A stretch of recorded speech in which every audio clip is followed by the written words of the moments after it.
আলহামদুলিল্লাহ, আলহামদুলিল্লাহ, আল্লাহ শুকর। আল্লাহ আজকের এই সেমিনারে আমাদের ২৫০ ভাই বোন ৫ দফা কর্মসূচিতে ঐক্যবদ্ধ হয়েছেন। যারা আজকে যোগদান করেছেন, আমি সে সমস্ত ভাই বোনদেরকে হিজবুত তাওহীদ আন্দোলনের পক্ষ থেকে আন্তরিক অভিনন্দন জানাই, শুভেচ্ছা জানাই। এই অনুষ্ঠানটার নাম বায়াত অনুষ্ঠান। বায়াত বায়ুন থেকে, বায়াত বায়ুন মানে বিক্রি করা। আমরা আজকে জান মাল বিক্রি করে দেওয়ার অঙ্গীকার করেছি। কিসের জন্য? আল্লাহর দ্বীন প্রতিষ্ঠার জন্য। এই কর্মসূচি আল্লাহর দ্বীন প্রতিষ্ঠার কর্মসূচি। এই কর্মসূচি কোনো সংগঠনের নাই, এটা একমাত্র হিজবুত তাওহীদ। হিজবুত তাওহীদ আল্লাহর এই কর্মসূচি আল্লাহর রাসূলকে আল্লাহ দিয়েছেন। হাদিসের মধ্যে অন্যান্য মামুলি হাদিসের মতো এটা ছিল, কিন্তু এটা যে ঠিক দ্বীন প্রতিষ্ঠার কর্মসূচি, সেটা আল্লাহ সুবহানাহু ওয়া তাআলা আমাদের ইমামুজ্জামানকে আল্লাহ তিনি বুঝ দান করেছেন, জ্ঞান দান করেছেন। তো এই কর্মসূচিতে আজকে আপনারা সাইন করে ঐক্যবদ্ধ হলেন। আপনারা অঙ্গীকার করেছেন যে আপনারা আল্লাহর সত্য দ্বীন, দ্বীনুল হক এই পৃথিবীতে প্রতিষ্ঠা করার জন্য আপনারা ঐক্যবদ্ধ হয়েছেন। ঐক্য নষ্ট করবেন না, আপনারা শৃঙ্খলাবদ্ধ থাকবেন, আপনারা নেতার আনুগত্য করবেন, আপনারা হিজরত করবেন এবং জান মাল দিয়ে আপনারা জিহাদ করবেন। মৃত্যু পর্যন্ত এই পথে আপনারা অটল থাকবেন। রাসূল পাক সাল্লাল্লাহু আলাইহি সাল্লাম বায়াতকে আমরা যদি দেখি, তিনি দুই প্রকারের বায়াত আমরা পাই। এক প্রকারের বায়াত হচ্ছে ঈমানের উপরে তিনি বায়াত নিয়েছেন, তাওহীদের উপরে বায়াত নিয়েছেন। আরেক প্রকারের বায়াত হচ্ছে জিহাদে যাওয়ার বায়াত, অঙ্গীকার। বুখারীতে আসছে, সাহাবীদেরকে প্রশ্ন করা হয়েছিল, সেদিন আপনারা কিসের উপরে বায়াত নিছেন? তখন সাহাবীরা বলেছেন, আমরা মৃত্যু পর্যন্ত লড়াই চালিয়ে যাওয়ার বায়াত নিয়েছি। সেই বায়াতে রিদওয়ানের কথা আপনারা জানেন, বায়াতুশ শাজারা আপনারা জানেন, যেটা হুদায়বিয়ার সন্ধির প্রাক্কালে যে বায়াতটা হয়েছিল। তো এই বায়াত, কাজেই ইসলামের বায়াত হচ্ছে তাওহীদের বায়াত, ঈমানের বায়াত। ইসলামের বায়াত হবে জিহাদের বায়াত, সংগ্রামের বায়াত। এটা হলো ইসলামের বায়াত। আজকে আপনারা হিজবুত তাওহীদের আহ্বানে আপনারা আজকে সেই বায়াত নিলেন, ঈমানের বায়াত, জিহাদের বায়াত। আপনারা কি বুঝে শুনে বায়াত নিয়েছেন? যদি আপনারা বুঝে শুনে এই আন্দোলনে ঐক্যবদ্ধ হয়ে থাকেন, তাওহীদের অঙ্গীকার করে থাকেন বুঝে শুনে, তাহলে আমি আপনাদেরকে সুসংবাদ দিতে চাই, আল্লাহ রাসূলের পক্ষ থেকে আপনাদের সমস্ত গুনাহ আল্লাহ মাফ করে দিবেন। আপনারা জান্নাতি, আপনারা মুমিন। শর্ত হচ্ছে মৃত্যু পর্যন্ত সিরাতুল মুস্তাকিমে অটল অনড় থাকতে হবে, এখান থেকে সরা যাবে না। এই যে লা ইলাহা ইল্লাল্লাহর অঙ্গীকার করলেন, আমি আল্লাহর হুকুম ছাড়া কারো হুকুম মানব না, এবং আল্লাহর হুকুম প্রতিষ্ঠা করার জন্য জান মাল দিয়ে আমি জিহাদ করব। যদি আপনি এইটা শর্ত পূরণ করেন, সূরা হুজরাতের ১৫ নম্বর আয়াত মোতাবেক আপনি মুমিন। আর মুমিনদের সমস্ত গুনাহ আল্লাহ মাফ করার অঙ্গীকার দিয়েছেন। ইয়াগফিরু লাকুম যুনুবাকুম ওয়া ইয়াদখিলকুম জান্নাতিন তাজরি মিন তাহতিহাল আনহার। আল্লাহ আপনাদের সমস্ত গুনাহ আল্লাহ মাফ করে দেবেন। শর্ত হচ্ছে এই সিরাতুল মুস্তাকিমে শেষ পর্যন্ত থাকতে হবে, এক নম্বর কথা। দুই নাম্বার, আপনারা যারা আজকে বায়াত নিয়েছেন, এই হিজবুত তাওহীদ আন্দোলনের ভাই ও বোনেরা, আমরা সবাই এক পরিবার। আমাদের সম্পর্ক ভাই বোন, আমাদের এই সম্পর্ক আত্মার সম্পর্ক। আমাদের আত্মার পিতা আমাদের মহামান্য ইমামুজ্জামান, আমরা ওনার আত্মার সন্তান, আমরা সবাই ভাই বোন। আমাদের এই সম্পর্ক ঈমানের সম্পর্ক, আমাদের রক্তের সম্পর্ক থেকেও এই সম্পর্ক আপন এবং নিকটতর, এটা মনে রাখতে হবে। আপন রক্তের ভাই ভুলে গেলেও দ্বীনের ভাইয়েরা ভুলবে না, আপন রক্তের ভাই অস্বীকার করলেও দ্বীনের ভাইয়েরা অস্বীকার করবে না। তাহলে আমাদের এই সম্পর্ক হলো ঈমানের সম্পর্ক, আমরা ভাই বোন, এটা মনে রাখতে হবে। দুই নাম্বার। তিন নাম্বার, আমি অতি গুনাহগার সাধারণ মানুষ, আজকে থেকে যেহেতু আপনি আমার হাতে বায়াত নিলেন, আমি আপনার ইমাম, আপনি আমার মুজাহিদ মুজাহিদা। দিন প্রতিষ্ঠার ক্ষেত্রে আমার আদেশ আপনি ফরজ হিসাবে আপনাকে মানতে হবে। মানতে প্রস্তুত? আলহামদুলিল্লাহ। আমার আদেশ আপনি অক্ষর অক্ষরে পালন করবেন।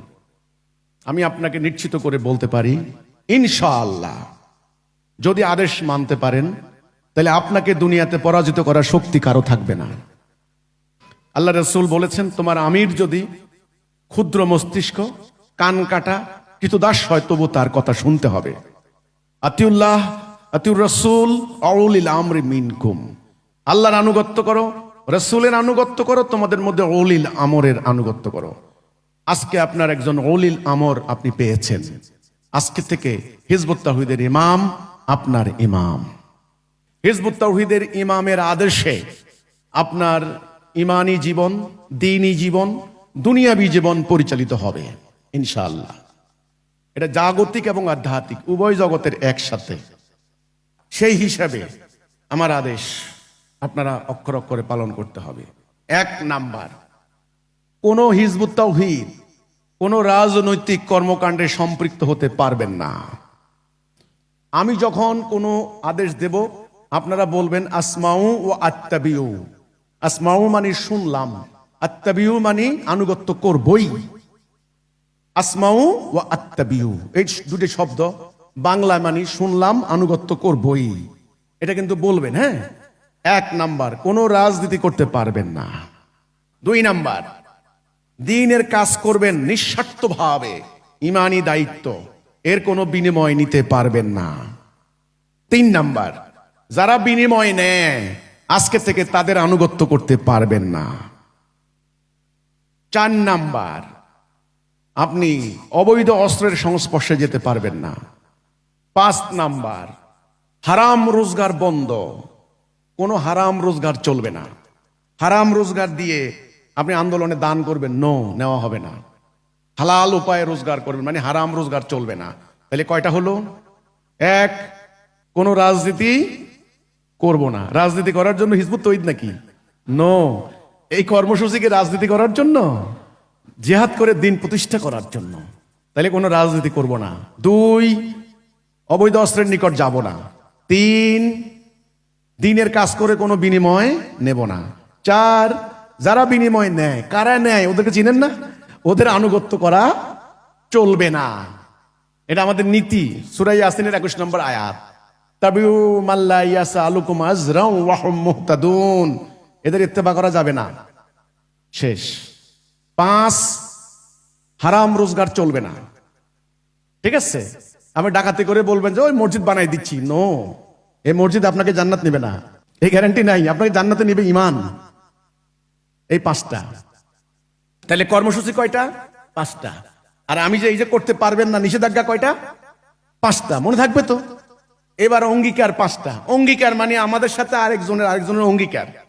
1 নাম্বার, কোন হিজবুত তাওহীদ যেন খাদ্যের অভাবে মারা না যায়। আপনি হিজবুত তাওহীদ, আপনার পাশে আরেকজন হিজবুত তাওহীদ না খেয়ে মারা যাচ্ছে, সেটা হতে পারবে না।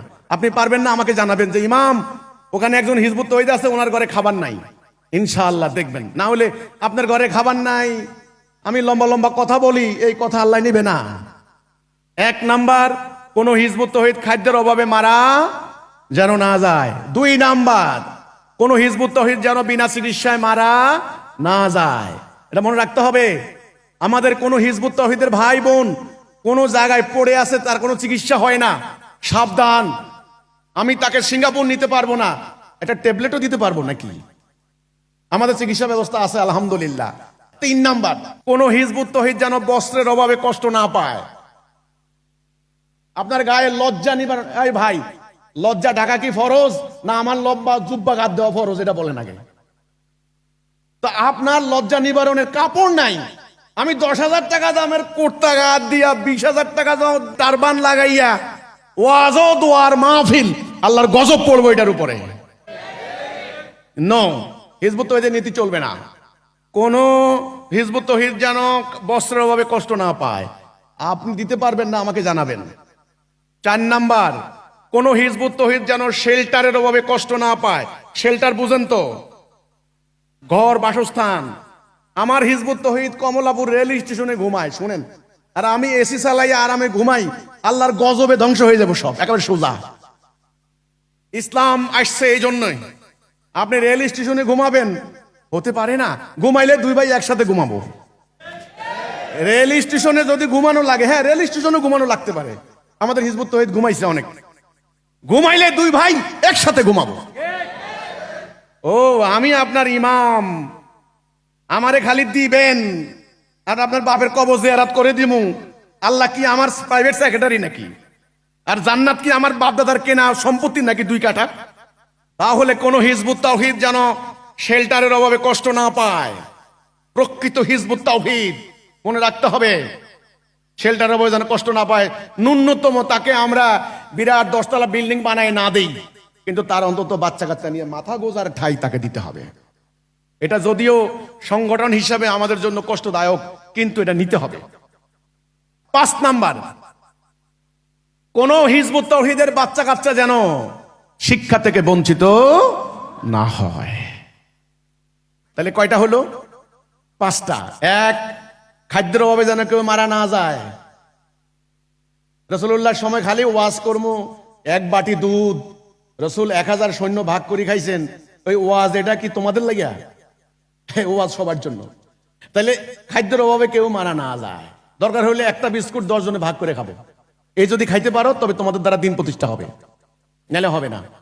2 নাম্বার, বিনা চিকিৎসায় যেন মারা না যায়। যুদ্ধের ময়দানে পানি নিয়ে গেছে স্বেচ্ছাসেবক, বলছে পানি পানি, বলছে না আমার ভাইকে দাও, আমি না আমার ভাইকে দাও। স্বেচ্ছাসেবক ঘুরে এসে দেখে গেছে সব শহীদ হয়ে গেছে, পানি খায় নাই। ওই টাইমে পানি না খাইয়া অন্য ভাইকে পানি দেওয়া এত খেলাখেলি নয়। এই ঐক্য, এই ভ্রাতৃত্ব সৃষ্টি করতে তোমরা যদি না পারো, তোমাদের দ্বারা দিন প্রতিষ্ঠা হবে না, হবে না, হবে না। এই নীতিগুলি মনে রাখতে হবে। কয়টা নীতি? 5টা নীতি। এরপরে কাজ কি? কাজ কয়টা? কাজ 2টা। 1, ভালো করে বুঝা। এখন পর্যন্ত হিজবুত তৌহীদ অনেকে বুঝেন নাই, আমি জানি অনেকে আমাকে দেখে খটকা লাগছে। 2 নাম্বারে মঞ্চে দেখে, কি রে বাবা রে, সারা জীবন ওয়াজ মাহফিল দেখে আইছি, এক পাশে মহিলা মানুষ এক পাশে পুরুষ মানুষ, এটা কি? 2 দিকে 2টা, এটা কোন ধরনের কারবারটা? আস্তাগফিরুল্লাহ, নাউজুবিল্লাহ, এরকম ইসলামের কথা তো জীবনও শুনি নাই। তৃতীয় খটকা হলো আলেম ওলামারা দ্বীনের কথা বলেন, লম্বা লম্বা দাড়ি, আমার দাড়ি কত দূর আছে একটু খালি। খটকা আছে না আপনাদের? অনেক খটকা আছে, আমি জানি অনেক খটকা আছে, অনেক সমস্যা আছে। ভালো করে এখনো বুঝেন নাই দিন কি, দিনের উদ্দেশ্য কি, রাসূল আগমনের উদ্দেশ্য কি, কিতাব নাযিলের উদ্দেশ্য কি, টোটাল ব্যাপারটা ক্লিয়ার না এখনো অনেকের কাছে। 1 নাম্বার কাজ, ভালো করে আকীদা পরিষ্কার করে নেবেন, নাইলে আমার সাথে চলতে পারবেন না। আমি আপনাকে হুকুম দেব, যার যা কিছু আছে নেমে পড়ো। আপনি বলবেন ইমাম কি কই লইব? এখন আমার খেতে ফসল পাকতেছে, আমার আব্বা অসুস্থ ঘুমাইতে আছে, ইমাম কি আমার খবর রাখছে কালকে আমি ঘুমাইছি না ঘুমাইছি? উনি কইতেছেন যার যা আছে তাই নিয়ে বাইরে পড়ো। তাইলে হবে না, আপনাকে দিয়ে দিন প্রতিষ্ঠা হবে না। আমি এখানে নাচতে দাঁড়াই নাই, এটা আমার নাচের ক্লাব না, আমি পীর ফকির না গরু বকরি দিবেন, নো। আগামীতে ইলেকশন, আপনি কি জানেন আওয়ামী লীগ সরকার থাকা অবস্থায়, ইন্টারিম সরকার আসার পরেও আমাকে অন্তত প্রতিদিন জ্বালাইছে খালি আপনি পার্টি করেন, পার্টি করেন, পার্টি করেন। আমি বলছি নো, আমি নির্বাচন করব না। এই নির্বাচন জাতিকে ধ্বংস করে দেবে। আমি কোন নির্বাচনে দাঁড়াবো না যে আমার ভোটার দরকার, নো। আমার দরকার একদল মর্দে মুজাহিদ, আমার দরকার একদল মোমেন, যারা বলবে মাননীয় ইমাম আমরা টুকরা টুকরা হয়ে যাব, তবু আমরা ময়দান থেকে পালাবো না। যারা বলবে মাননীয় ইমাম আপনার হুকুম শোনার জন্য সর্ব অবস্থায় কান খাড়া থাকে, হুকুম দেওয়ার সাথে সাথে স্ত্রী পুত্র বাড়ি ঘর ক্ষেত খামার সহায় সম্বল সমস্ত কিছু কুরবান করে দিয়ে আমরা বেরিয়ে পড়ি। আমার দরকার সেই মুমিনের, আমার পীরের মুরিদ দরকার নাই, মুরিদ ভোটার দরকার নাই। কাজে 1 নাম্বার ভালো করে বুঝতে হবে। কি করতে হবে? বুঝতে হবে। না বুঝে কেউ আসেন না। গ্রামে গেলে, আমি এই যে কুষ্টিয়া গেলাম, জুমার নামাজে আলোচনা করছি, আমার খুতবা শুনে একটা ছেলের নাম হচ্ছে আসাদুল, কুষ্টিয়া বাড়ি। ছেলেটা 6টা সন্তান, মাশাআল্লাহ, একটা কোলেও আছে দেখলাম, তার ওয়াইফ নিয়ে আসছে 6টা বাচ্চা। বয়স খুব বেশি না, 35-36 হবে। তো এই ছেলেটা খুব আপ্লুত হয়ে গেছে, মাননীয় ইমাম আপনার কথা আমি ফেসবুকে শুনছি, আজকে সরাসরি আপনাকে দেখছি, আমি আপনার দলে আছি, আমি আন্দোলনে আছি। তিনি জয়েন করছেন। তো জয়েন করার পর এই ফর্ম পূরণ করছেন আপনাদের মতো। ফর্ম টরম পূরণ করার পর আমি বললাম যে আসাদুল একটা ছবি তুলি, স্মৃতি হিসেবে রাখি। আছে, আমার ফোনে আছে। কয় যে না ইমাম ছবি তুলেন না, এলাকায় প্রকাশ পাইলে আমারে মাইরে ফেলবো। আমি বলি, ঠিক আছে আমি প্রকাশ করবো না, আমার এখানে রাখবো। কিন্তু মুসল্লি তো ওই মসজিদের ভিতরে ওর এলাকার আরো মুসল্লিও ছিল। তো ওরা এলাকা যাইয়া বলে দিছে, এই আসাদুল কিন্তু হিজবুতে যোগ দিছে। আর যায় কোথায়, আসাদুলের বাড়ি ঘেরাও কইরা শত শত মানুষ যাইয়া হামলা চালাইছে, যে ওই যাইয়া হিন্দু হইয়া আইছে। পরে বললাম আসাদুল থানায় যাও, থানায় গেছে, সংবাদ সম্মেলন করো, যা হয় আর কি, চাপ দিছে, প্রেসার দিছে। শেষে মোল্লারা ধরে নিয়ে তারে তবা করাই দিছে মসজিদ, যে তুই ক আমি ভুল করছি, বুঝতে পারি নাই। এই চাপে পড়ে, প্রেসারে পড়ে আসাদুলকে ইমান রাখতে পারছে? সবার ইমান কি বেলালের মতো হবে? সবার ইমাম কি খাব্বাবের মতো হবে? সবার ইমান কি আম্মারের মতো হবে? সবার ইমান কি সুমাইয়ার মতো হবে? হবে না, দুর্বল ইমানদারও আছে। এই জন্য আপনারা যখন ইমান এনে এলাকায় যাবেন, কত কাহিনী শুনবেন দেখবেন নি। এই সব মোকাবেলা করার জন্য আপনাদেরকে কি করতে হবে? বুঝতে হবে ভালো করে কোথায় আসছেন, ভালো করে বুঝতে হবে। ইমানটা পাথরে খোদাই করার মতো ইমান লাগবে। ওই কচু পাতার পানি টলমলো টলমলো টলমলো এই ইমান দিয়ে হবে না। ইমান লাগবে পাথরে খোদাই করার মতো ওই ইমান। 1 নাম্বার বুঝা, 2 নাম্বার এই মহা সত্য জনগণকে বুঝাইয়ে দিবেন। ওমা আলাইনা ইল্লাল বালাগুল মুবিন, স্পষ্ট করে খালি পৌঁছাইয়া দিবেন, খালি পৌঁছাইয়া দিবেন। ঠিক আছে, কাজ কয়টা? এটা শেষ। যারা বায়াত নিয়েছেন আপনাদের জন্য আমার কথা। এরপর চরিত্র হাসিল। আমাদের চরিত্র হবে কিসের চরিত্র? মোমেনের চরিত্র। কিসের চরিত্র? মোমেনের চরিত্র। আপনি দিন প্রতিষ্ঠা করতে দাঁড়াইছেন, চরিত্র হবে আবু জাহেলের চরিত্র। এটা দিয়ে হবে নাকি? হবে না। মিথ্যা চিরতরে বন্ধ করতে হবে। প্রতারণা, জালিয়াতি, ধোঁকাবাজি বন্ধ করতে হবে। গুজব হুজব কান দেওয়া যাবে না। ঠিক আছে, গীবত নিষিদ্ধ। কোনো ভাইয়ের পিছনে গীবত বলতে পারবেন না। কোনো ভাই যদি কোনো দোষ করে তার পিছনে বলা নিষিদ্ধ, তার সামনে বলবেন যদি আপনার হিম্মত থাকে, এ ভাই তোমার এই সমস্যাটা সংশোধন করো। যদি না হয় আমাকে বলবা, আমরা দেখব। গীবত করা নিষিদ্ধ। এই মোমেনের চরিত্র যদি হাসিল করতে পারেন তবে আল্লাহর সাহায্য আসবে। আল্লাহর সাহায্য ছাড়া দিন প্রতিষ্ঠা হবে না। ঠিক আছে কথাগুলা? নতুন ভাইদের উদ্দেশ্যে আমার এই কথা।